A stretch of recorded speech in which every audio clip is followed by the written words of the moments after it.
when the world's too dark of a place to be, and you need an escape from reality.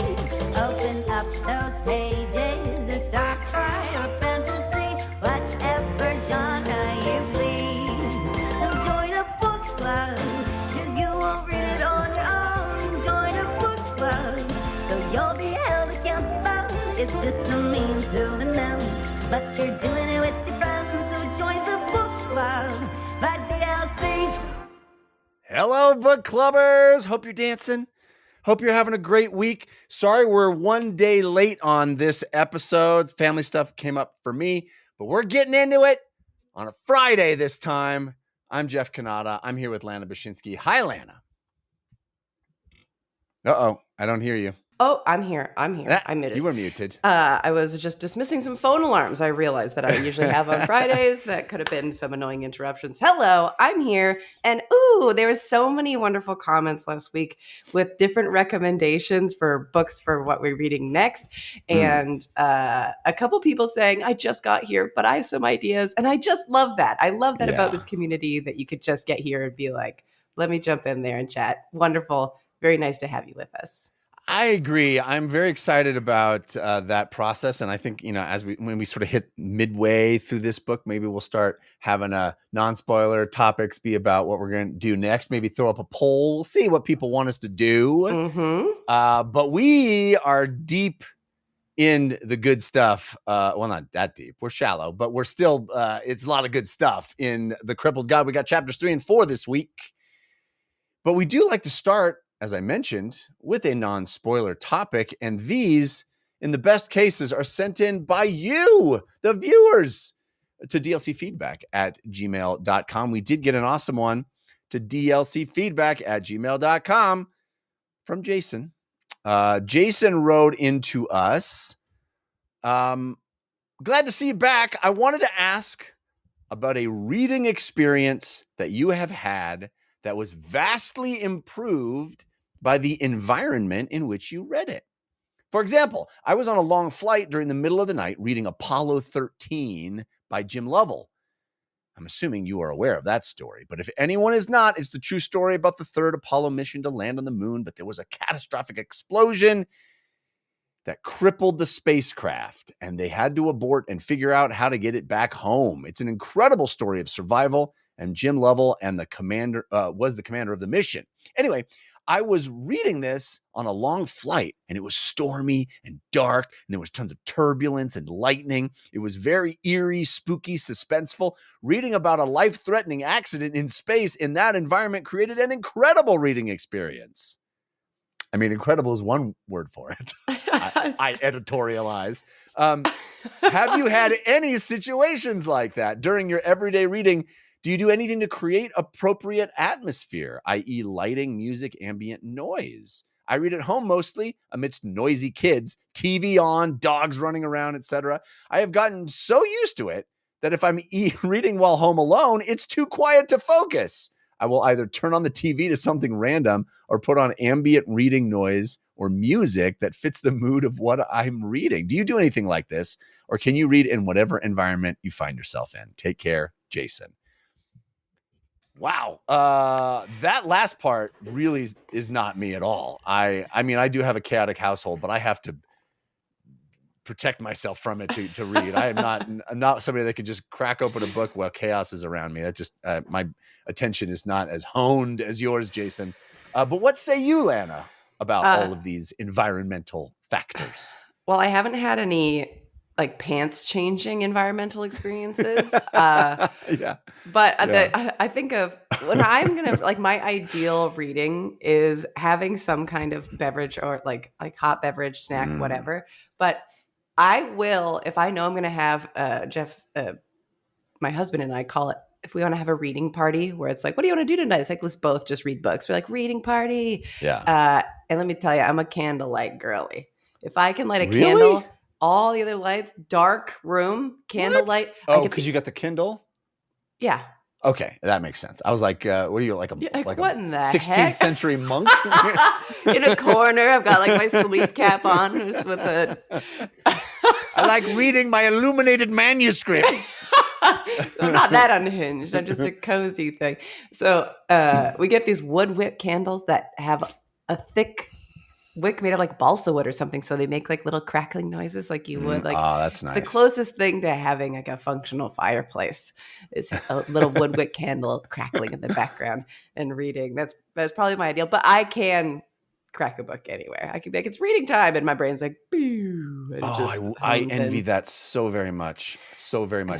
I'm a movie critic in my day job, among other things. Check out the Filmcast wherever you get podcasts. So I often have to go to movie screenings, and the circumstances of going to a movie screening are not like going to a regular movie, in that I generally have to show up pretty early. And so often I will bring my Kindle along and sit there and read while I'm waiting the half an hour or so for the movie to start. Perfect. Oh, kind of. Sometimes. But then there's like the two knuckleheads that are having a convo 2 seats down. And I'm like, I can't.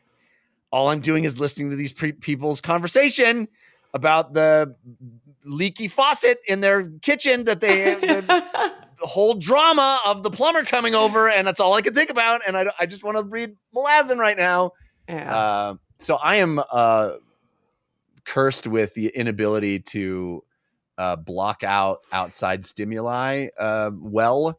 And so my favorite thing in the world is the little hammock that I have in my backyard. It's a little freestanding hammock. And on a nice warm day, I like laying in that hammock with my book in the quiet, and there's maybe birds chirping, maybe a little breeze rustling the leaves in the trees nearby, and falling into the world of the book. That is paradise for me. Birds chirping, you're like, pipe down. Well, dude, sometimes there'll be somebody like ride by on their bike and they'll have like their speakers playing something, and I'm like, I'm terrible. But I think what Jason is talking more about also it's like is immersive experiences, like significant experiences. Thematic to the thing that you are reading. So I haven't had any thematic to the thing that I'm reading. Things in such the way of like a traumatic flight, reading about a different traumatic flight. No, that's a bridge too far for me. Yeah. It's like, I don't want to, I don't want to be that immersed in that terror. One of the times that really, I say that I've got a slippery brain. I have it with names here, but like I'll read something, and even now talking about one of the non-spoiler talks we're gonna do, like I actually don't remember if I already talked about the thing that I would talk about here, so let's not do it because I don't even know if I talked about it on the show. But having a place, it'll stick things to me. So one of the things that has always stuck with me that I don't even know, I'm like, is it a really good book, or was I just loving life at the moment or hating life? I was a teenager, but I remember I was reading this book called Black House by Stephen King and Peter Straub. It's like a pretty gory horror novel. But I just loved reading it and like taking a breather from like whatever horrifying thing was happening on the page. I was also in Paris. And so I would nice. Read the book. I remember finishing the book and being like, wow, that was crazy. And then looking up and being like, oh, the Eiffel Tower. Because I was like a little 16-year-old idiot and I wasn't paying attention to anything. So I was like reading and then looking at landmarks, being like, wow. Anyway, back to the horror. And that like experience of like, wow, I'm in Europe as somebody who is not appreciating this as much as I should and enjoying this book. That experience is forever, those two things. Like Paris, I had the most gory experience there. That's my biggest one, I think. I think that's the closest I have too. I don't cultivate sort of the style or theme of a narrative in the environment that I'm in. I'm not like, oh, this takes place in the winter, so I'm going to be cold while I'm reading it or anything. I don't do anything like that. But I have had experiences like you have, where like the place that I read it forever is linked to that reading experience. And I do love that. I had a similar experience where for work, I went to Barcelona. I was by myself and there for Mobile World Congress years ago. And this is when I was reading the first Stormlight Archive book, which is still, I think, the It's a best banger. Storm Lake. It's a banger. It is the banger. It's the banger of It's that the series. banger. Yeah. It's all downhill from there. But I was in Barcelona, Spain on somebody else's dime. And what did I do? I stayed in the little room that I was staying in and just was obsessed with reading this book. Yeah. But also that was like, it warms my cockles. It's still a wonderful experience. Another one I think happened in real time on this show, which is I had to go for work to London and then took the train to Bristol, I believe, and was reading, I think, Gardens of the Moon. Yeah. On that train ride. And it was awesome because I was reading and looking up at the cool British countryside. And I remember I was chastised by Mr. Erikson himself. Steven Erikson said, stop reading my book and look out the window of the train. You're missing all the good stuff. So I appreciated that. So I think environment can certainly heighten the experience, especially if it's an unusual environment, but I don't cultivate that particularly. The experience that I wish I could cultivate. And maybe this is, I don't know what this says about me, but when I'm reading a book and people are eating something in the book, if I could pay for an experience, I would snap my fingers, or have like a meal kit that comes with it that has whatever the heck they're eating. Yeah. Even if it's gnarly, just to be like, it's gross. Whatever it is. Oh, they cooked up a greasy squirrel and they're eating the greasy meats with their fingers. Give me greasy squirrel meat. I want it all. Reading The Expanse, and that was like core pandemic hours. I had taken all the couch cushions off the couch and shoved them in one corner, and it was called my nest. That was my nest. Yeah. I would read there. That was my zone. And they're always like, oh, we're eating kibble. We're drinking a bulb. And I'm like, I want a bulb. I still call mugs bulbs in my house. Because there's something so tactile and interesting about that. That is my dream reading experience, is that anytime they have something, I'm like, well, I want to see that. What do you got? What's kibble? Show me kibble. I'm with you up to a point until you give me the squirrel even meat. If it's gnarly. That to me is the same thing as reading about the plane crash on the plane. That to me is the same thing. It's like, nope, I'm good. Isn't it? They talk about they cooked up some rat, but it's like greasy meat on your fingies. I'm like, am I an animal that I'm like, that sounds great? I mean, greasy meat on your fingies does sound great, but I don't know about squirrel, There's a slight detail there that adds a nuance. I get good enough with a BB gun. I can make that happen for myself. That's true. All right. That was a fun topic. Thank you, Jason, for sending that in. Again, if you have ideas for a topic for us to start the show, please don't hesitate.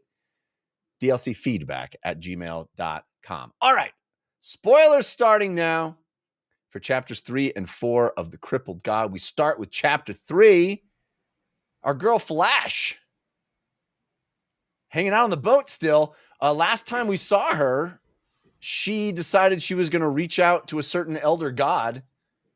And it turned out that went well/badly. Unsurprising. Seems common. Reaching out to a god. Well, you're going to get what you want and didn't want. Yeah. So mom heard, Queen Aberstall, she got the message. We know that she got the message, which was the goal. Unfortunately, also possibly sinking the ship. The ship is now adrift.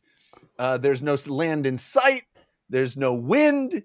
And it's taking on water at quite a rapid rate, which Flash and her handmaiden seem very unconcerned by.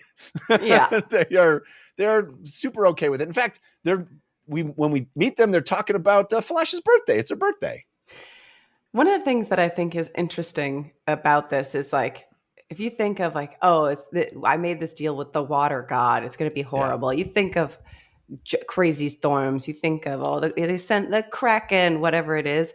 The boat is taking on water, but the threat of you can't go anywhere is, I think, such an interesting threat. Just absolute stillness, no wind, dead in the water. That's it for you.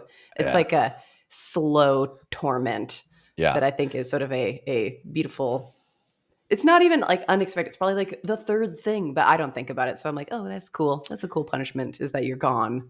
It's a scene that I would have loved to have read on a raft in a pool. Yeah, exactly. But I love this little exchange that they have. The dynamic between Falash and her handmaiden is it tickles me when she's like, why she's like smoking. She's like, why do I feel so rotten? She's like, it's no big deal. And she's like, yeah, but everything hurts. She's like, well, we'll be fine. You'll be fine. It's good. It's all right. And the litany of things that she's unhappy about, none of which is the boat is sinking, which is very funny to me. Anyway, success because mom heard, and we know that mom heard. So we cut to a Shirk and Scorrigan, who are also dealing with the fact that the ship is sinking. Slightly more urgency on their part. Because they're trying to get people to the launches, which I'm assuming are the lifeboat launches. Lifeboats, yeah. And realizing that there's not enough lifeboats for all the crew, and the sort of dispassionate, logical assessment of how that's going to work out, I also found funny. And Shirk being undead is like, well, I guess I'll just sink to the bottom and start walking. Yeah. Which ironically in this series is not the first time we've seen that tactic used. It's tried and true at this point. Yeah, that's right. Yes. But then Flash strolls up and is like, hey, what's up? Everything cool? And they're like, no. The boat is sinking. And she's like, okay, no worries. I can do something about that. And Shirk's like, don't call mail again. This is what got us into this problem. And don't call mail again. And the urgency, like how quickly the boat is sinking and how chill she is. Yeah. And then the immediate, the crew being like, this is going to be bad. And the number of people that are like, I'm launching. Yeah. I'm not waiting. Screw all y'all. I'm out of here. I'm like, are the boats? I mean, they must be attached in some way. But even if you were urgent to get away, if you were already at the launch, wouldn't you be like, I'm safe? Because people could just swim at you. There was to weird, to me, it's such a just revealing that you're a piece of garbage to try and launch early before people get off, to once everybody gets in the water, if everybody's on the top deck at least, if they're not stuck in the rigging somewhere, they could just be like, why did you, now I have to swim after you? What in the heck? I think that it's if we don't get away now, we might be dragged down with the sinking ship kind of deal. The current of the boat sinking down would pull you down? Yeah, or like you said, it's attached in some way. Yeah. I mean, it's definitely a jerk move, but I can understand it from a certain self-preservation perspective. Yeah.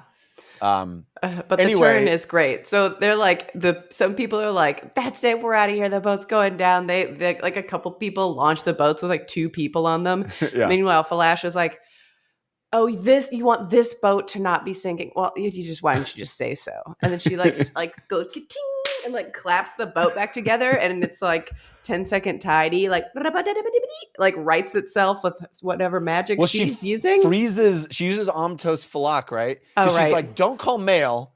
Oh, she's like, no, what are you crazy? I'm not going to call mail again. That was a one and done. We don't do that anymore. Yeah. That was an hour ago me. This is this hour me. Yeah. That was in case of emergencies. This is not an emergency. Yeah. And she's like, I'm gonna use Amtos Falak. And she freezes everything in place. So I imagined all the people in their little rowboats what are we? Yeah. So it's everything got frozen, so the boat isn't sinking because the water's frozen. But I thought she did push together some parts of the boat, and I pictured the boat she repaired holes with ice, but then I thought she pushed the mast back up too, or she just maybe I missed that part. It's possible. Yeah. That must have been myself being I mean, it's possible I missed it, but yeah. But she froze everything, and then she's like, we got to get moving because everything is going to be just slowly freezing. I like how everybody's like, no, it's freezing on the boat, And I love that Shirk's like, well, the people on the life rafts, good luck with your lives. Goodbye forever. It's just you are going to abandon us, and so enjoy your choice. Yeah. It's amazing how every solution makes it worse in a different way. And I'm very much amused by that. All right. So then we pop over to Caliph, Gessler, and Stormy, who are riding on their little dino mounts, which is still rad. Did we talk enough about how awesome those bone saddles were in the last book? The adaptations. So sick. Pretty great. How Just, quickly like, deforms into a saddle for you to use. Oh, so neat. Yeah. But also just like a cognizant beast. They're like, yeah, hop on. I'm Steve. Yeah. Where we go? Hop on, I'm Steve. All right. So, Caliph tells them the story of how her people got wiped out. She's the last, of course, of the Elan. Or I don't know if they're called the Elan. They are. That's where they're from. Yeah. And it sounds like, they were judged by the adjudicators, which is the Forker Lasalle, the judges. And it sounds like the Forker Lasalle were not too nice. And we get confirmation that they're also super alien, like legit alien. Like they fell to Earth, which was, I thought, pretty cool. Yeah. Yeah. But the snake children are Elan, is my assumption. The way she talked about it, she's like, I can't believe I'm the last one, and we abandoned all the kids. We're all so terrible. I'm so terrible. I'm the last. I did not get that at all. And then the kids are also running from the Forklift sale and whatever they call them. I'm like, they're going to get there, and then she's going to be like, whoa, all the kids we abandoned. I think this is why you're not allowed to say you have a slippery brain, because but I didn't remember what scene you were going to talk about until you said what it was. If you're like, what happened next? I'd be like, I don't know. Yeah, but when I start talking about it, you get details that I did not even catch and things that, and I have a cheat sheet and you have nothing. So I don't know. Yeah, but that's also me guessing. I could be wrong, but my assumption, the words in the scene in my memory, now that it makes so much sense that you have to be right. It totally adds up. Anyway, very cool that they fell from the sky and then they were aliens. It's straight up aliens. Okay, then we cut over to Gurul, who is flying and being like, ugh, I hate all these people. And he's kind of hurt, right? From the battle. Yeah. Well, yeah. Yes. Yeah. But also like over it, just like, I don't like these humans. I don't like what they do. I don't like who they are. But wait a minute. There's a couple of real interesting ones over there. Those little kids with their superpowers. Mm-hmm. So he's interested in Sin and Grub, who are even Gurul recognizes as being OP, straight up OP kids. Yeah. But then he says they are overpowered. There's too much power up in them kids. I got to kill those kids. Yeah. And soon. Mm-hmm. Good luck, buddy boy. Yeah, exactly. Well, we cut right down to Grub and Sin, and they're talking, and they're like, hey, she's talking about the Forker Lasalle, right? And like, yep, definitely she is. Yep, she is. And they have a connection, some sort of magical connection with Badal. So, I mean, I think this completely lines up. It seems so obvious now that you say it that I feel dumb for not having put it together myself. But also, they're super aware that Gurul wants to kill them. Yeah. like that flying thing wants us dead, right? Yep. And Sin's like, should I destroy it right now instantly with my magical awesomeness? And Grub is like, if you try that, I will stop you because I'm the only one who can. The interesting push and pull. To me, they are kind of giving the vibe when we think of like new Warrens, we have Opon, the twins, and they're kind of pushing and pulling against each other. And then these two, and, Grub always being like, stop it, sort of tempering Sin's rage. It feels like they are sort of two sides of the same coin as well in a similar vein. I think that's a good observation. I like their dynamic. And it does feel like at a certain point, Sin's going to pop off and we're going to have to see Grub deal with that. I'm a little worried about that. But also that the observation about the new Warrens is pretty interesting. I don't know if it's right here, but at some point somebody says they're not nice. Like the new Warrens are not nice. Yeah. Which is interesting. Yeah. I think Dead Smell or somebody talks about it in this. Yeah. Chapter 4. I think you're right. Yeah. Skipping ahead there. All right. So then we have some Gessler and Stormy talk, some fun banter with them about facing the Fork of Lasalle. And they're talking about, whether it was a retreat or strategic. It's fun. They're fun back and forth also with the two knucklehead. I just love that stuff. Then we do check in with Badal and the snake of children who have settled in this city they call Icarius. Mm-hmm. What does that sound like? But could be anything. It could be anything. Badal knows they're still being pursued by something coming from the west, and also thinks that this city, Icarius, is not good for them. Yeah, that it is draining them of their life force. Yeah. Interesting, because it's also, she's like, our tum-tums are full, but this is bad for us in another way. Or I think she says something about those two things. Yeah. So I wonder if the thing that's still coming after them is more Fork of Lasalle, because we saw them repel the group of Fork of Lasalle that had been chasing them across the wasteland. But is that more Fork of Lasalle? Is it something different? If that was chasing them, they would have been more east. So something was pursuing them for the west. At least at the time, I read that as she had a light awareness of Gurul as well. Was my assumption. Yeah, I wonder if I could be wrong. It is sort of a Sin and Grub, the sort of like that whole contingent. Yeah.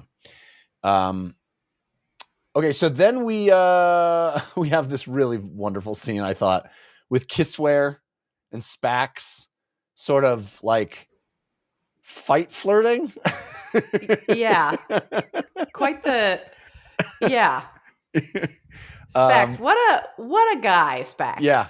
He's a real take all comers kind of fella, Not a discerning type, Yeah. But consistent. I'll give him that. Consistent. Yeah, he does it. He knows who he is. That's right. And what he wants. Somebody who embraces themselves so fully, we can only respect. Yeah, I'm not going to kink shame.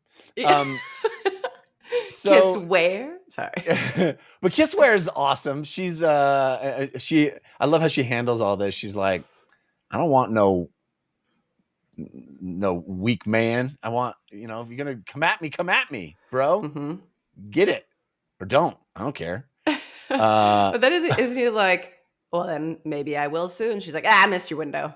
Yeah, it's so great. I loved all that. She's like, you want to do this? He's like, I got the queen. She's like, no. He's like, hold that thought. She's like, don't work that way. I don't be holding thoughts. Yeah. Yeah. It's so good. Yeah, I loved that scene. But then as he leaves, Kissware is like, oh man, I really don't want to find the bone hunters. I let them down. I'm going to find out that they're all dead. And if there's any survivors, it's going to be my fault that they all got wiped out and this sucks. And I'm going to feel guilty. And I don't even want to do that. I don't want to go through that. I don't want to put me through their pain. It would be so annoying for me if they were all brutally slaughtered. Ugh. Yeah. But I did feel for that. Like that is a powerful notion of like, I had this mission to save them. I rode out on my horse as fast as I could to get some help. And I fell, I broke my leg, I screwed up. And now I'm going to have to come crawling back to the few survivors that managed to get through the massive death that my failure caused. Oof, brutal. That is something I do. It is brutal. And despite it, our nature to poke fun at everything, it is like her character is so real in its selfishness. Not in its selfishness. In this case, it doesn't feel like selfish, but it feels like every human is like, this is my worldview. It's my perspective is that guilt. The guilt I see. I mean, I see it all the time with people that I work with, where they're like so worried about saying something or doing something because the project relies on it and everything. It's like, what? But if we can move the schedule. Like it's the difference being like there's not like life or death on the other side, but I feel like I see that thing of not wanting to face the trouble or feeling solely responsible for something that is like a whole team effort. It's very resonant. It's very a nuanced sort of self-involvement that she has. Yeah. No, I agree.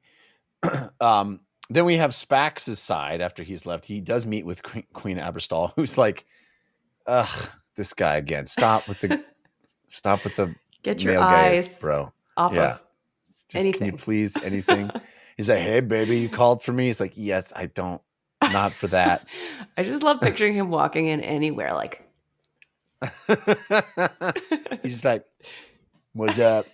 How you doing? What's up? You, no, me, no, him? Not that. Stop. Ick. Ew. He's like Night at the Roxbury's. Me, him, me. Yeah. Anyway, so she says, hey, you got to come to this parlay. We're getting ready for the parlay. There's a lot of parlay prep in the next few scenes, which is cool. And Spax is like, I don't know, these Malazans, they're pretty intense. I don't know if I want to go to this. They've been through it. I don't know if I want to go to this parlay. She's no, you're coming with the parlay. Then we cut over to Tentacalion and Krugava also joining the parlay, getting ready for that. And Krugava is like, so their relationship of like supposed to be like allies, and her like Tentacalion saying anything and her being like, ugh, you said something worthwhile for once. He's like so hostile. Yeah. And Tentacalion seems like such a little ween that it makes sense, but it is how much she's like constantly cutting him down. I'm like, yo, there's gotta be a better way to go about talking to each other. Yeah. I'm actually kind of glad we still have these two around, because I thought they could have already have served their purpose in story wise. Yeah, and it's interesting to see like where is this going with these two. I know. I'm very curious about them.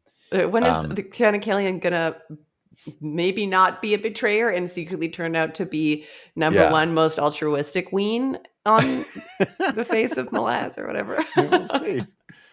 So then we have straight up surprising scene for me, which is Erinict and Brice Bedict.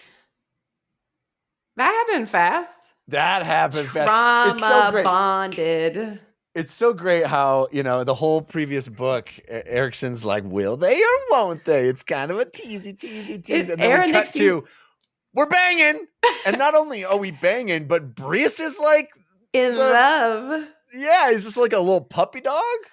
I can't tell if this is like Magix or Brice just being like, I guess I am still. I guess I really am alive. Interesting. He was like looking at her. I mean, I don't think she's like coercing him through magic. No, consciously. I don't either. But like the fact that she was like looking at him and he's like, she looking at me? And then it was one of those things being like, she looked at me. I think I love her. It felt like the turn was real quick to me. Well, not only that, but now it's like she's the one who's aloof, because she was the one who's like, he is so hot, and I can't even be around him. But then now he's all like, it felt to me very plausible in the I only want something when I can't get it type of a deal. And now that he's like a blubbering idiot in my presence, it's like, well, your mystique is gone, Brice. I'm sorry. But then even within this scene, she's out like, yeah, the battle's tough. I get it. You're like a strong leader, whatever. It's fine, Daddy. And he's like, yeah, I love you, blah, blah, blah. I'm gonna go for like a troll. Like, can I get you anything? And she's like, you want to get me things? You're thinking about me still? And he's like, okay, then I won't. But like in a nice way, he's like, I'll stop thinking about you then. And then like leaves. And at the end of the scene, she's like, at some point, she's like, Brice, you clawed you immediately fell directly into my heart. Yeah, and I swallowed you whole. Yeah. And she was like, you're so consumed by me. And then at the end of the scene, she's like, wait, he just crawled right out again. What the heck? Yeah. And to me, it's like, How, like, the timeline for this hasn't been in like 6 days. That to me, it's like, oh, I guess maybe he would be like so obsessed with her, but it's like, no, he's still like a guy. He has work to do. And It's a camp romance, you know. It's exactly. a whole lifetime can happen in the span of camp, you know. I camp romance. That's so funny. Yeah, the war camp. That's right, war camp. Anyway, they have this wonderful dynamic. He's like, you're my lover now. And she's like, I'm also your Atraceta. I'm also your mage, and let's talk biz, bro. Come on. And he's like, yeah. And so she says, she senses something around them that is hidden, that was present with the bone hunters during the battle, and it's something that she fears. So I don't know what that is. Yeah. I mean, there was a lot of magical weirdness throughout that whole thing, and like a lot of different like gods. I mean, we find out about Lestara's situation, and we got Dead Smell having his different sort of communion that he has now. I'm like, it could be any number of things. I don't know, but to me, it's just like the intrinsic magical connection that they continue to have with various folks of the 9 books of history.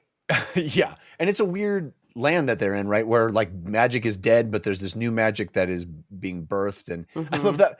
It's the next chapter, but there's a scene with somebody who's like, can you heal them? And they're like, in this economy? They're like, not in this land. Yeah. They're like, this land? No, nothing works. My magic's like, it's all poof. Nothing happens. Yeah. So yeah, there's something definitely different here. The next scene is Havanat and Shelamasa, her handmaiden. Havanat still, preggers. And this is a real heartbreaker scene for me, where she's like, hey, what about your husband? And she's like, well, it's, we've come back together. He was cheating on me. He was out, we drifted apart. We weren't, but lately, right before the battle, we had come back together, and it was better than it's ever been. And now, because of the tragedy that he lived through, leading his burned tears to their death. And like all of his kids are part of that. All the like, sons. So all of his sons, all of his people, and being the one to survive. Yeah. It's like broken him mentally. Yeah, I love that description of, what God would kill all the children and let the father live. It's just like so haunting. Yeah. And it's so tragic, so sad, where she's like, yeah, we were just getting back to being a good marriage, and now he's lost, But it is also one of those things that I'm like, oh, I thought their relationship was like just nice.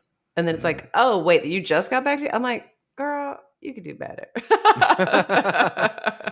Well, we cut over to him, and he is with the widow of his son, who's like, you want to bang? Like, you want to bang? And he's like, no, I'm too sad. And she's like, She's like, why are you here? You came over here just to wallow? You like look just like my husband. Get out of the tent then, if you're just going to be sad.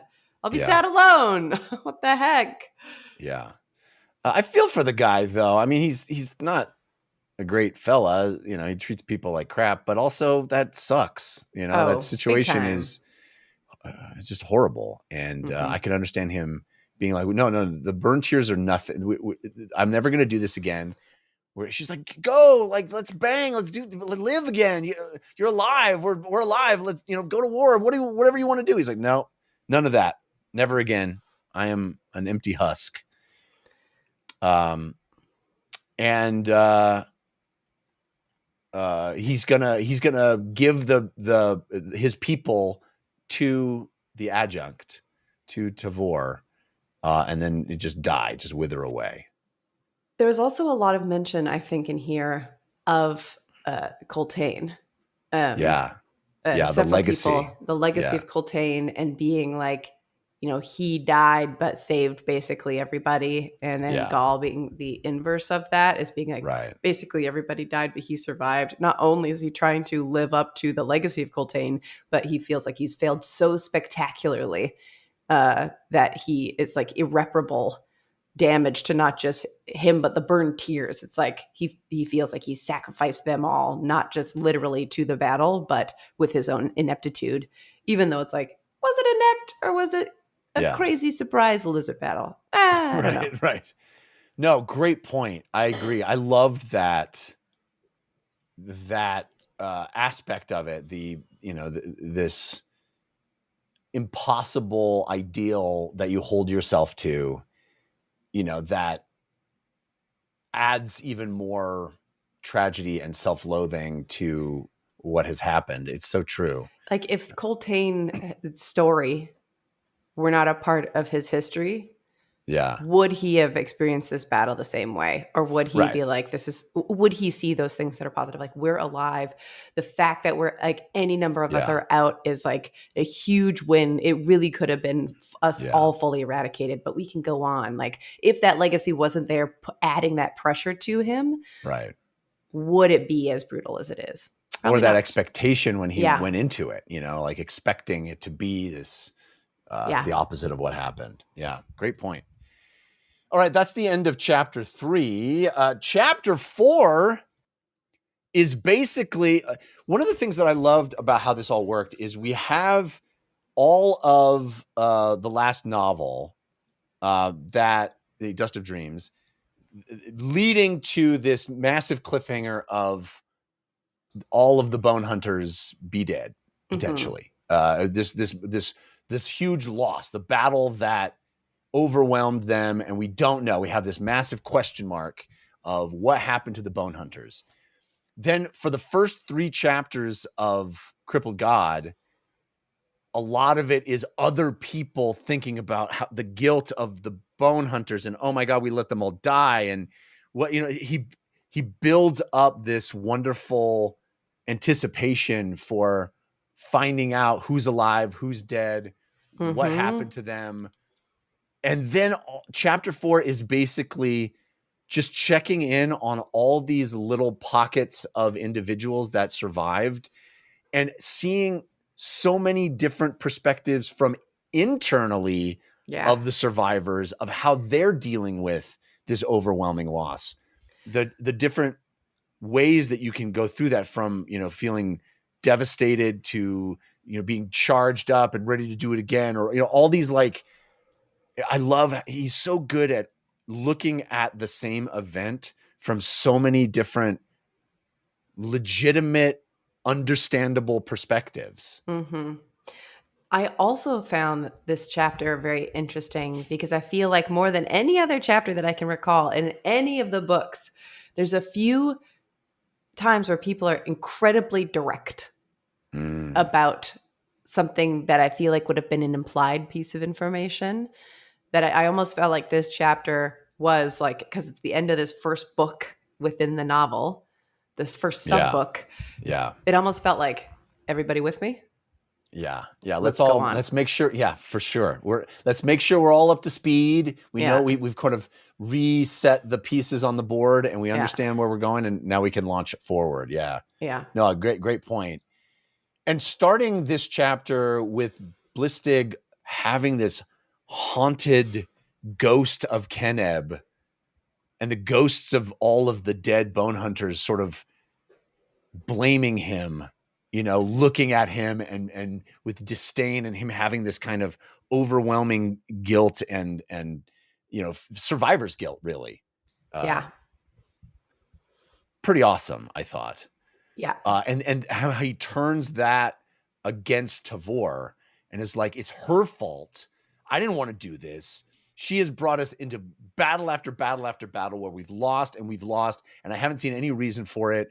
And it's these stupid engagements that, ask more than our men and women are capable of. It's her fault, and I hate her. And, that like seething rage for the commander, I thought was really powerful as well.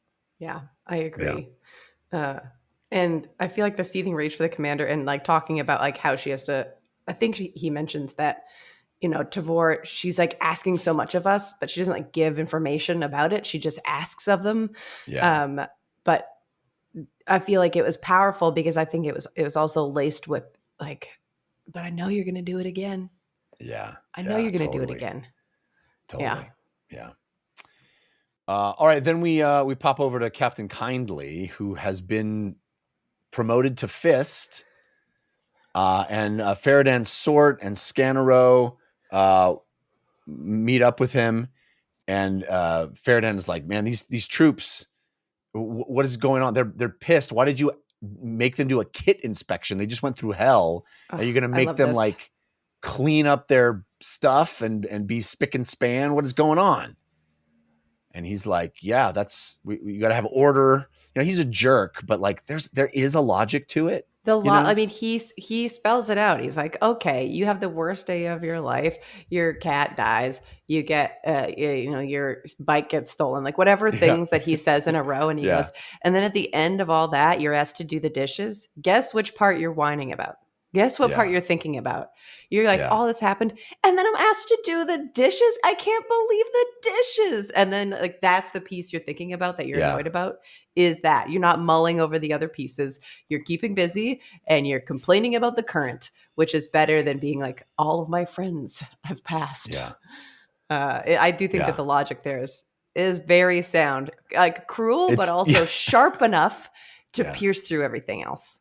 It's a wild insight. My wife sometimes, if I hurt myself, if I kick my toe onto the edge of the bed or something, she'll always say, "You want me to punch you in the balls?" Which is her way of saying I love you, I think. But it's the same idea of like, she's just not looking for any invitation, any reason. We have a weird dynamic. I'm not gonna yuck your yum. Again, no kink shaming allowed. No, but no, it's her jokey way of saying, like you won't, that won't hurt so much if I hurt you. If you're, it's the same thing in a jokey way. It's the same thing of like, you're not going to be complaining about that. My mom had an actual doctor growing up who thought that that would be enough of a distraction and would punch a kid in the arm before he gave them a needle because they thought they'd be too distracted by the punch. That like really happened to my mom at the doctor growing up. A different time. That's why you don't go to Dr. Mike Tyson. Stupid. That was terrible. I'm even embarrassed of that one. That's so silly. All right, so then we have the perspective of Feridan Sort and Scanero, who they're like, maybe this Kindly is onto something. I don't know. And she's like, Feridan's like,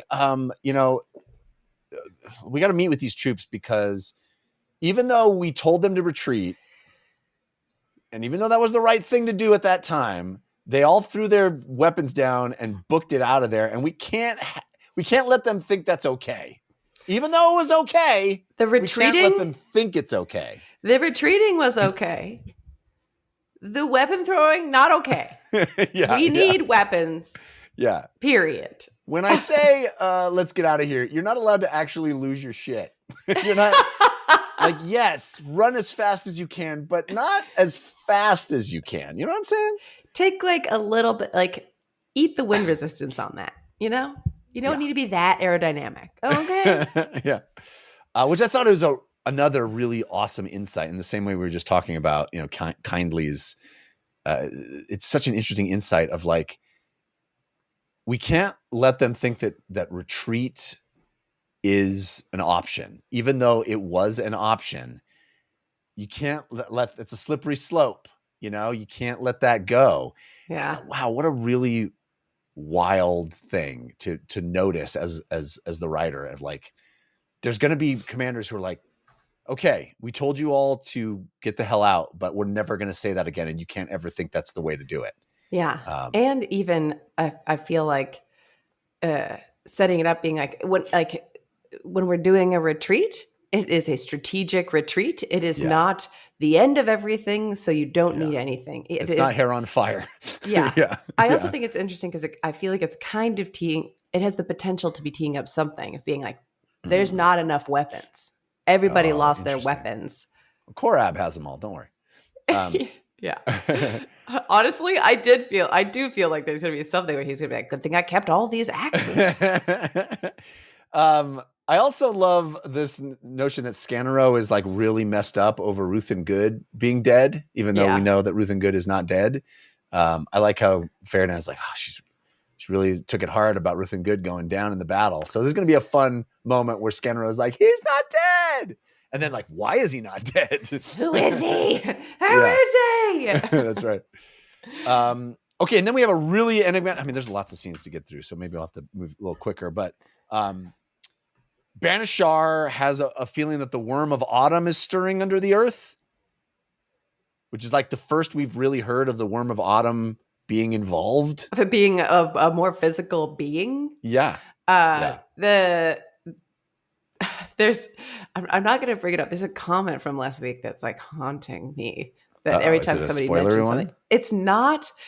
It's not. But I feel like I'm like, is it? If I think hard enough about it, what was that? What did that mean? Why did you say that? Worm of autumn stirred up that thought. I won't say what the comment was, just in case, but people can go look at it and see which one you think I'm talking about. But Banishar had a couple interesting moments. This worm of autumn business. I don't want to jump too far ahead, but the fact that apparently he'd be like, yeah, I just hit the temple.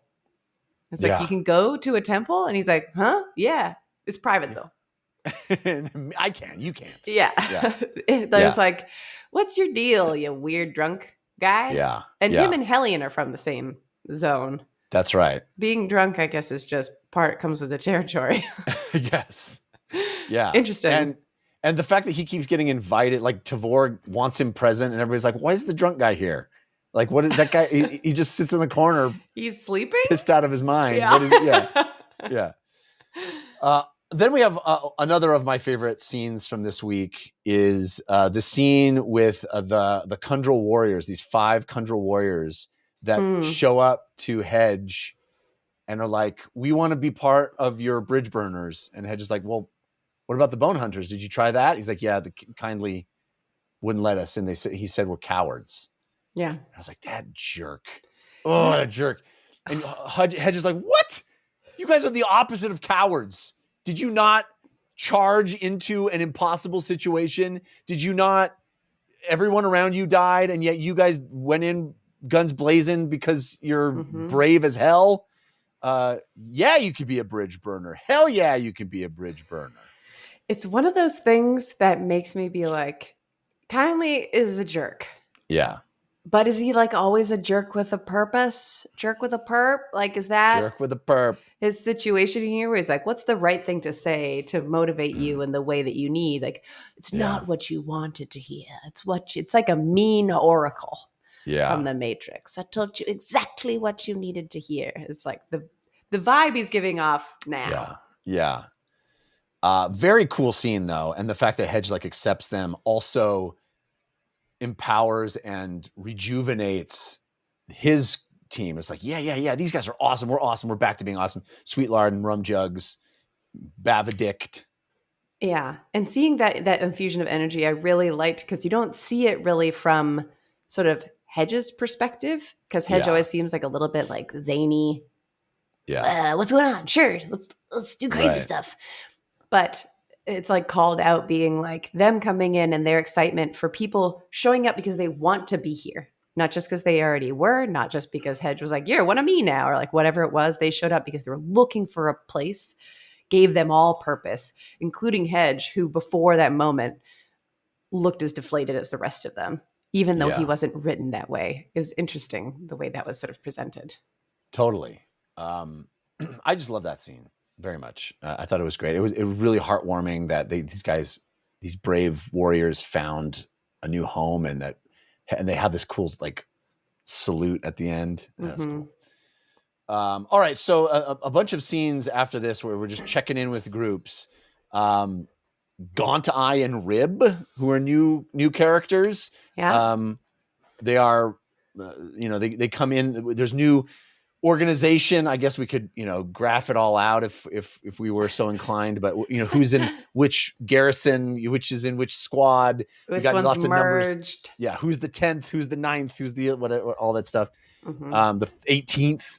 And Sinter and Baron Grook are talking, and they're like, Kissware is mending over there. So Kissware has arrived off screen and is sort of like sad and mending over there. And this is that part where they're like, can't we just magic her? And they're like, there's no magic.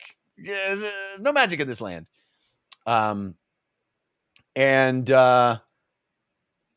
There's they want to find more survivors. Sintra says, we can't do that. Fiddler comes back. He's alive. Tells them to dig. Basically, because they dug in is one of the reasons that they survived.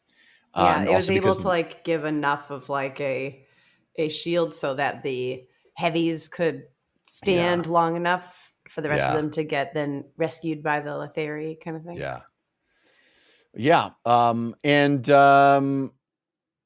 We hear about one of the ways that they survived. This character Ruffle says that they had to stay low and just whack their ankles, stab their groins. Yeah, they were like, they didn't even know that we were there. We were like rats. Like they got short arms. They can't get us. They can't bend over. Their armor's too stiff. Yeah. I like that little detail. Yeah, and even just them being like, yeah, we're the little guys. Anybody who's like, that's what I am and I love it is always a character that resonates with me. My advantage is my littleness. Yeah. So then we find out that this character, we have Honey and Rim. Rim has lost an arm.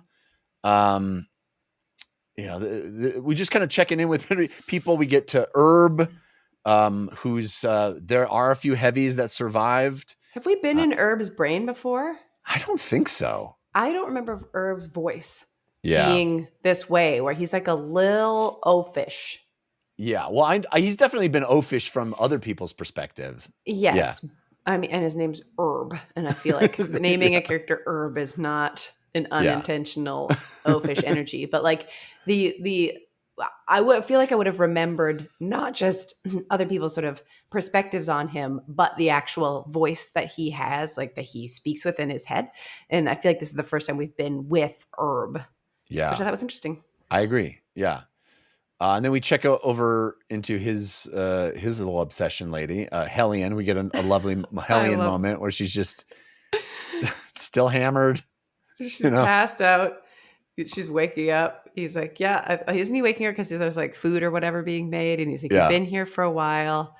And like I forget I think it's just sort of waking up and like checking in. There's not like a big thing that happens in the scene other than the fact that she's been passed out. And he's like, well, I came to get you because you've been passed out like in the latrine pit.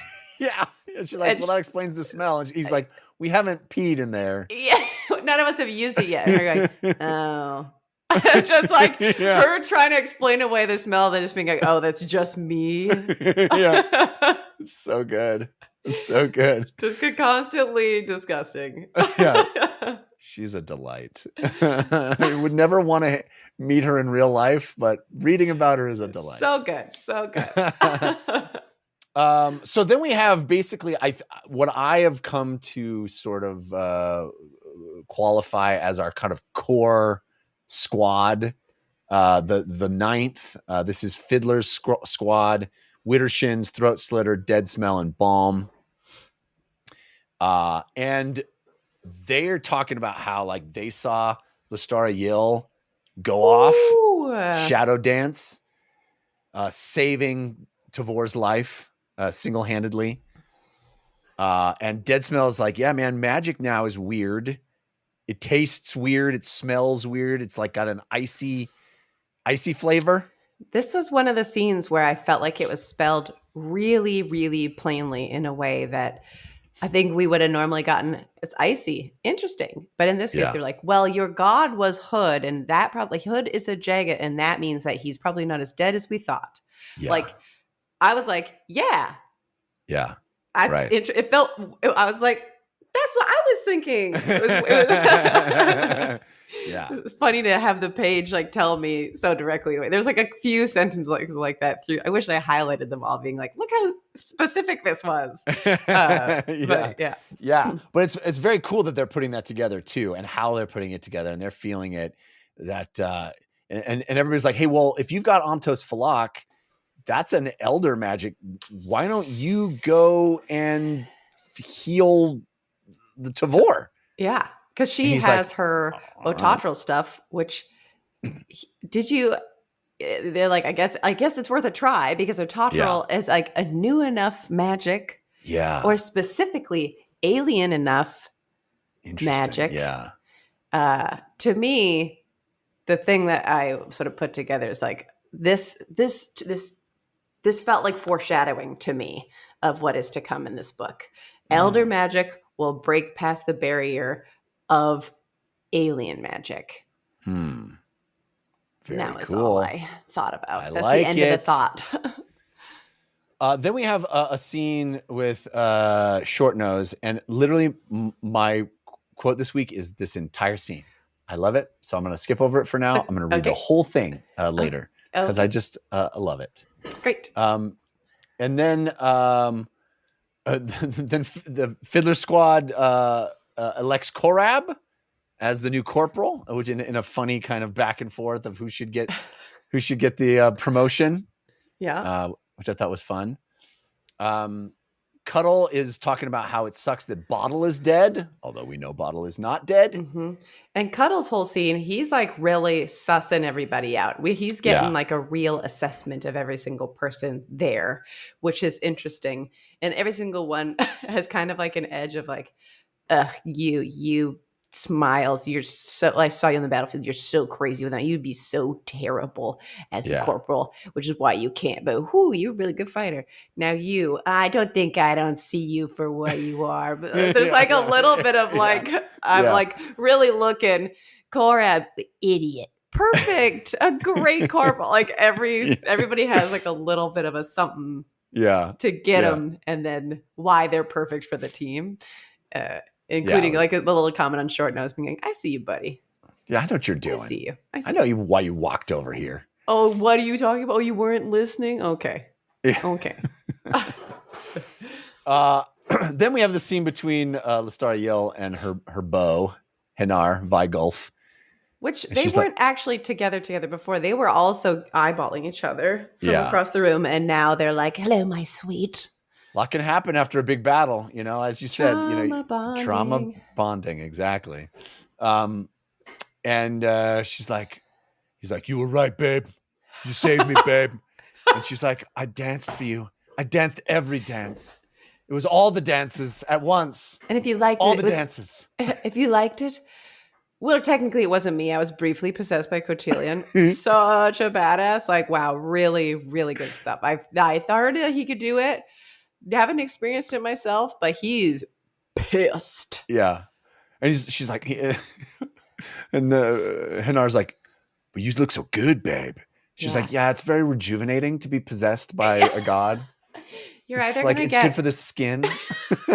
You're either going to get absolutely destroyed and it's going to ruin you forever, or you come out the other side just like really cleansed. It's like you have like a peel and a wash and a massage all at the same time, and you're killing so many dinosaurs. Easy, breezy, beautiful. Cotilly girl. Cotilly girl. Amazing. I think I may have conflated this scene with the Kisswear scene. I think isn't this the one where she's like, you have to be a badass to be my beau? Or I don't remember which one of those two scenes is the They're right both one. a kind of a similar energy. The Kisswear scene, where she's like, Kisswear being like, are we going to do this? We can do this right now. They're like kind of fighting. They're kind of fighting. I don't exactly remember what they're fighting about, but the end of it is like, okay, are we having sex? Yeah. And him being like, ooh, the time. I gotta And she's go. like, That "Ah, queen it's too called late. me, but It's like, I'll be over." right back. I swear, right back. And she's like, right back doesn't work for me. I Yeah. feel like Spax's whole thing is that he's never gonna get laid. Yeah, I love it. I love it. I love it so much. He's just like, I'm down to do it anytime. Who- And then there are ladies who will do it, but not right. No, that's not going to work out. I love No, it. no. You got an errand to run, honey. So great. But then the Lestara is also like, you got to be strong man. I don't take no not strong man. I was going to say something inappropriate. I know. So Banishar goes up to Blistig in the command tent. And he's like, you know, we're the same. We're very similar guys, except I'm wasted all the time. The only difference between us is that I don't care what other people think about me. And all this Blistig guy does is care deeply about what other people think of me. Mm-hmm. Yeah. Who's the person that Blistig is mourning the most? It's like his Kinib? Yeah, Keneb, yeah. And then, who is Grub's adopted dad. Yes. And then there's somebody else who comes up to the tent while they're chatting, though, that I was like, there's another K name that I was like, was that the guy? I can't remember it now. But somebody else is in this scene. I'll just stop talking. I don't remember. Mm-hmm. Well, what we have next is Dead Smell comes up to Lestara and is like, I might be able to heal Tavor. And she's like, what? He's like, I love everybody being like, do you have an appointment? Do you have an appointment? Yeah. Do you have an appointment? He's like, kind of. My boss told me to be here. Does your boss have an appointment? It's like, everybody's like, she doesn't have time for you under normal conditions. And now she definitely doesn't have time for you. Yeah. He's like, but I could I don't know if I could do it, but I'm like, these guys told me to try, and so I'm gonna. Okay, here I am. I definitely the blocking I saw in my brain is him being like, huh? And just frost coming out of his hands, like yeah. I can do this. I love how it then cuts to after. And he's just like a blubbering, weepy mess. He's like, I saw her soul, and it's so hard. Her life is so hard. I thought it was so interesting that he goes in. He was able to heal her. Apparently, she's fine now. But in order to do that, she had to drop her defenses, which to me, I don't know if that was physically moving the sword a little bit further away, or if she has some sort of magic resilience like Makra or something that is able to fully mask her and herself. Yeah, right. But how hard he's sobbing afterwards, I felt like it was everything. Not just I'm sobbing at how crazy it is that she even stood up in that room, because the physical damage was so extensive. Yeah. But the emotional damage, whatever is in her heart and in her head, was so extreme that it was sort of consuming. I think it further builds the mystique of Tavor and how cold steel she is, cold iron. Cold iron, excuse me. And just what it takes to be her, and what she has to endure every moment of it, and what she's capable of enduring, which I think is pretty awesome. I just love how Erikson doesn't give us that scene. It's all in our imagination. It's maybe I can heal her, and then oh my god, it was crazy. That juxtaposition I found to be so effective. Yeah. And Agreed. then Tavor's like, "Hey everybody, how's it going? Everybody missed me?" And they're like, "Whoa, she looks great." And she's like, "Hey Banishar, what's up?" And everybody's like, "Are you gonna ask the drunk idiot what he thinks?" All right. And Banishar's like, "Hey, I'm pretty surprised. I guess we're all surprised that Hood is not dead." And she's like, "Oh, we are?" We're surprised, are we?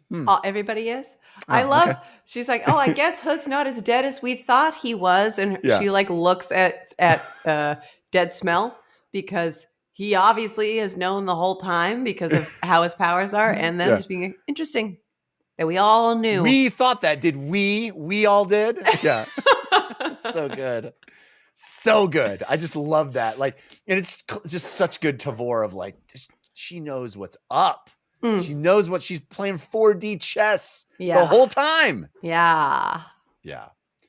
Then I would qualify the end of this chapter as being rather abrupt. I don't know if you felt that way, because we have all the parties. Maybe I wouldn't have felt that way if we weren't stopping here, if I could just roll right into the next chapter. Yeah. But us stopping at the end of chapter 4, it was like the last scene is, all right, we're all here. We're ready for parley. Briss and Erinict, Abrastal and Spax, Krugava, Tanakalian, Havanot, Shelamasa, the Fists. They're all there. Tavor, everybody's ready for parley. Dun, dun, dun. And then it just sort of ended, you know? I guess I didn't feel like it was abrupt. I feel like the way that people have selected the chapters for us to read, it's just like a delightful little cliffhanger that is only a cliffhanger because we do this show. It feels that's true. It has become so. Sorry, my house is at like an angle, and I recently moved my desk, and there's like a little ledge on this glass thing, and every once in a while I get like sucked under my desk. Why would you want to change that? That sounds perfect, perfectly functional. I feel good. I gotta go and get like a crank at the bottom of my house to like level the whole thing back out again. Anyway, sorry. I feel like it's been a long time since I've said it, but the way that we read has made it feel so episodic in a way of being like, next week cool on. Yeah. It's the parlay. I'm just delighted by it. I don't know what the purpose of this parlay is, but I'm very amped to find out. I like all of our players are present in one tent. You know, it's like, what are we going to do? What's up? Here we go. Let's do it. Set the scene. But also, like, there's some people involved that I don't understand exactly why they're involved, but it's cool. Who? Well, I mean, I guess Havanot and Shelamasa are representatives of the Gaul contingent because Gaul isn't going to come, so she has to. So I guess that is understandable. But it's so badass, I feel like. Yeah. Where we didn't touch on the scene where the queen like rides up to the camp. Was that in this chapter or the previous chapter? I think this is one of the things this is right at the very end. So the queen's contingent, they're like, somebody's coming up here, and they're like, oh, Bolcondo. Because Tavor is like getting this parlay together, and they're like, why? I'm like, we have guests. And they're like, what guests?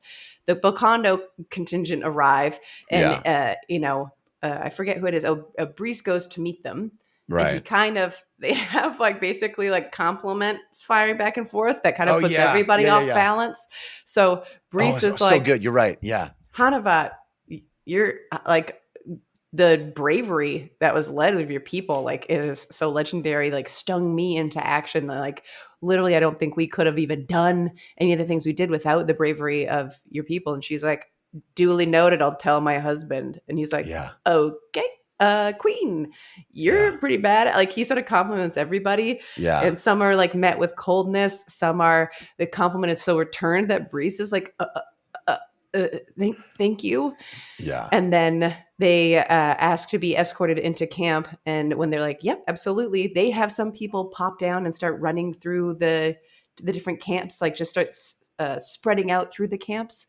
Spax is like, yo, what up? You can't tell, but everybody really liked what you did just then. In their different ways, everybody liked what you did just then. Don't turn around, but she crying because she liked what you said, okay? And then he's like, what are those little guys doing? And he's like, what do you mean what are they doing? He noticed that they're bringing bottles to everybody. He goes, what are they doing? They're being human. Yeah. And just that greeting of like, what's up, everybody? Let's share a drink.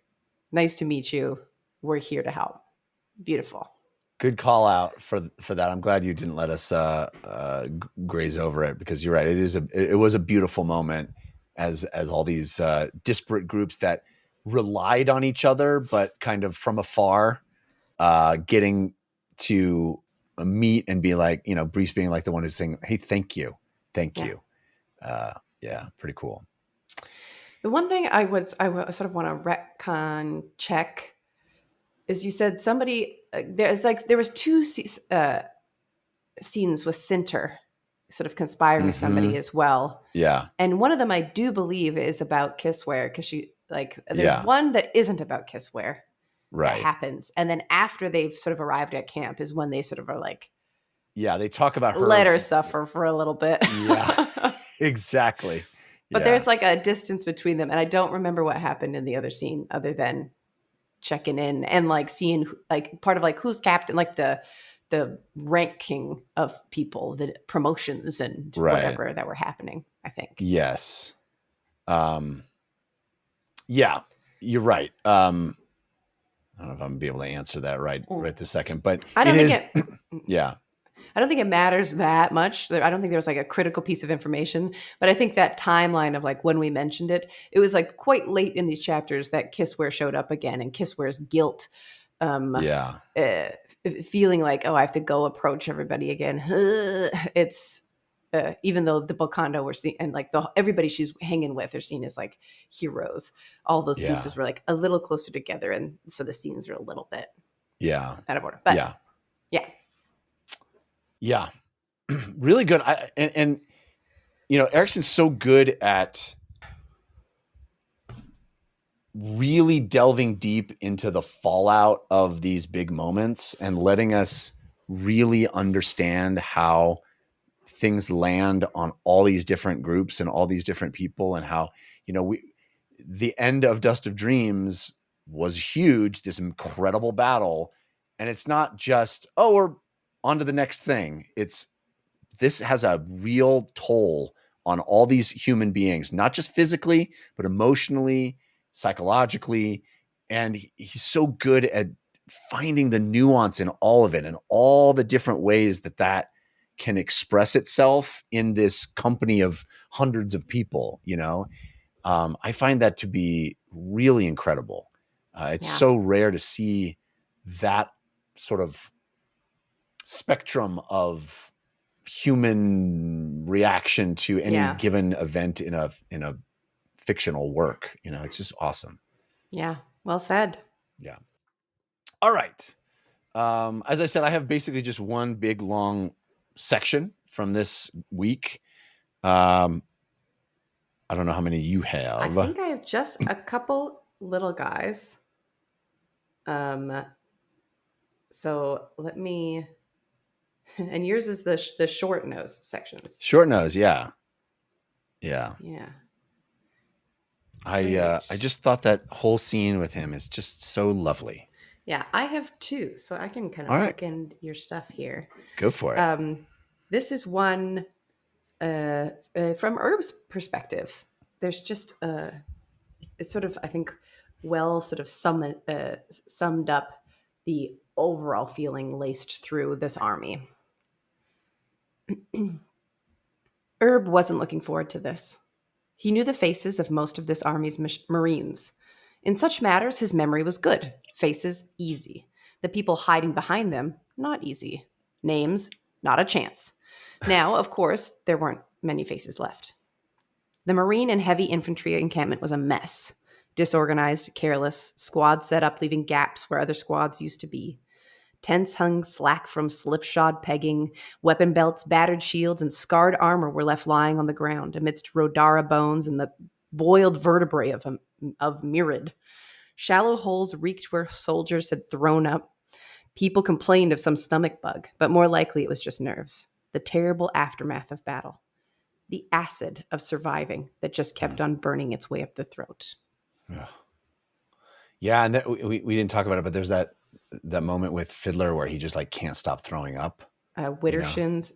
I do think there's like some magic, the Warrens, some magical thing that is making people throw up. But either way, that powerful acid of surviving being the thing that keeps coming back to you. Loved it. Yeah. All right. Shortnose had lost 4 fingers of his shield hand. To stop the bleeding that had gone on even after the nubs had been sewn up, he had held them against a pot left squatting in a fire. Now the ends looked melted, and there were blisters up to his knuckles. But the bleeding had stopped. He had been about to profess his undying love for Flashwit, but then that sergeant from the 18th had come by and collected up both Flashwit and Mayfly, so Shortnose was alone, the last left in Gessler's old squad. He'd sat for a time, alone, using a thorn to pop blisters and then sucking them dry. When that was done, he sat some more, watching the fire burn down. At the battle, the severed finger of one of the lizards had fallen down the back of his neck between armor and shirt. When he'd finally retrieved it, he and Mayfly and Flashwood had cooked and shared its scant ribbons of meat. Then they'd separated out and distributed the bones, tying them into their hair. It was what bone hunters did. They'd insisted he'd get the longest one, on account of getting his hand chopped up, and now it hung beneath his beard, overwhelming the other finger bones, which had all come from Letheri soldiers. It was heavy and long enough to thump against his chest when he walked, which is what he decided to do once he realized that he was lonely. Kit packed, slung over one shoulder, he set out. 32 paces took him into Fiddler's old squad's camp, where he found a place to set up his tent, left his satchel in that spot, and then walked over to sit down with the other soldiers. The pretty little woman seated on his right handed him a tin cup filled with steaming something. When he smiled his thanks, she didn't smile back, which was when he recalled that her name was Smiles. Then, this, he decided, was better than being lonely. Love that. I mean, it's a perfect little short story. It's just so beautiful. You immediately understand this guy. It's just like it's a perfect little nugget, a perfect little jewel of a moment. It's not long, just gives you a glimpse into this dude. You immediately care for him in an interesting way. It's not sentimental. It's not indulgent. It's just perfect. Yeah. I love it.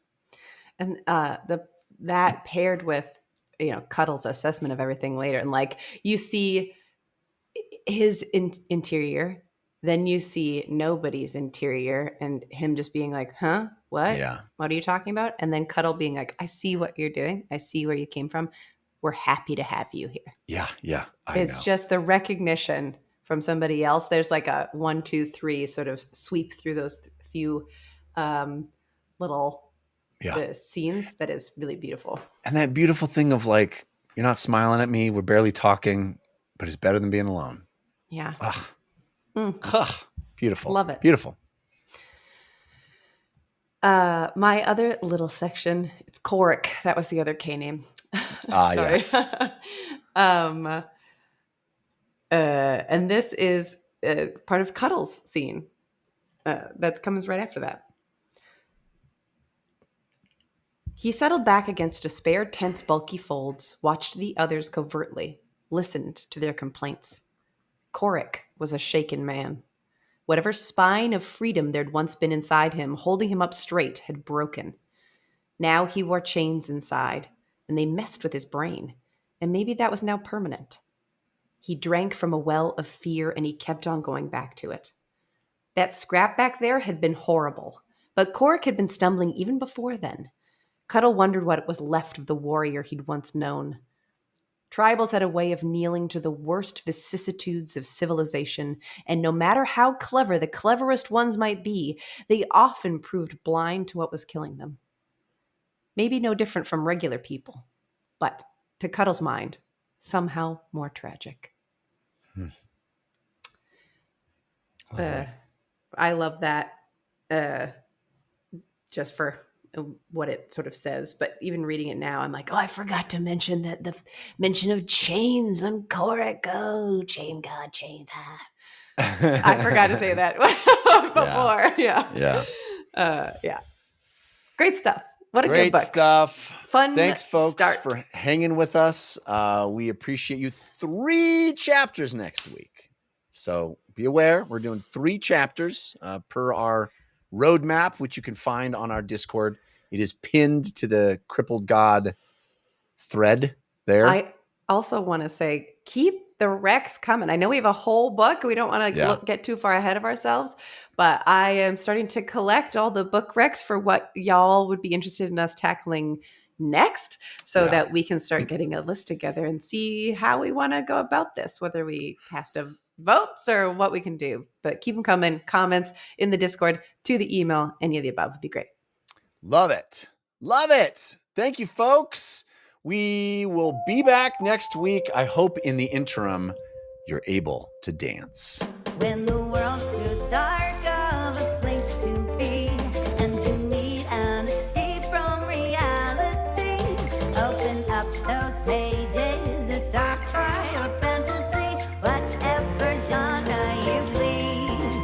And join a book club, 'cause you won't read it on your own. Join a book club, so you'll be held accountable. It's just a means to an end, but you're doing it with your friends.